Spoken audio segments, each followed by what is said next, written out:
Yes. So if you're a student of Hawkins and muscle testing, before you ask a question, you should ask permission. So basically, you're asking permission of God, whether it's in the interest of the highest good that the information be revealed to you or not.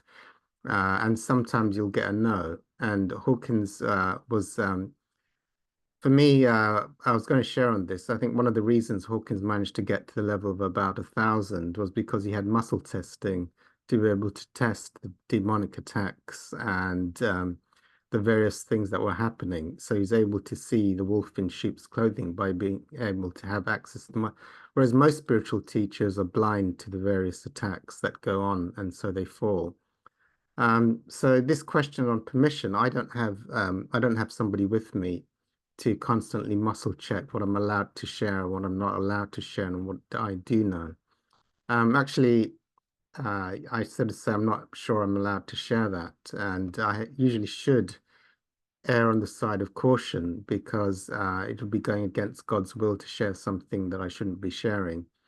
And also it would be going, there's a lot of information that I probably, again, am not going to share. The reason is, if I share something I'm not supposed to share, then I've actually gone against God's will. And that's how I can become a fallen teacher. So what would be my motive of sharing something I'm not allowed to share? It'd probably be ego pride. Ego pride, I want to look good by answering something that I'm not allowed to share because I know God wouldn't want me to share it.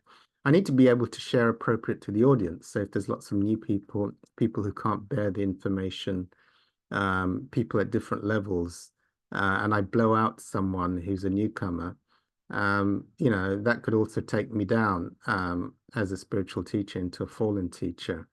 Also to reveal things which are not appropriate to be revealed.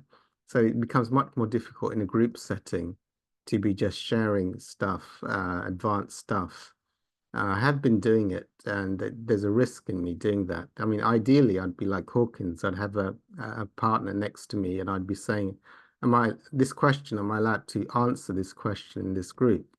And I'd get a yes or no, then I'd be 100% safe. So I'm making those educated guesses, which puts me under risk unless I go take the route of err on the side of caution and give you as little information as possible to keep me as not from becoming a fallen teacher.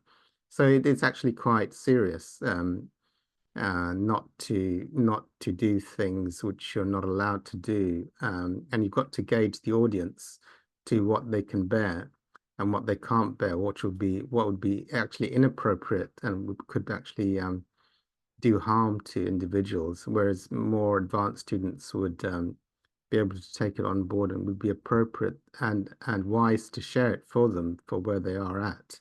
For example, as Hawkins said, I mean, the testing by the demons normally occurs in the high 500s when you get to very advanced levels, and then specialist demons come out to take you down, um, and um, and they do. They have a very high success rate in taking spiritual teachers down. So, which Hawkins has shared, and but sharing that information with a newcomer is probably not the right thing to do. So that would be an example. Even though I do try and cryptically say to people who take Hawkins as a student to watch his videos non-stop, and you can read his literature and Alleluia, because there's cryptic hidden messages which will come to you where he does talk about these things in cryptic ways with questions and answers and in various forms. So the information is slowly revealed.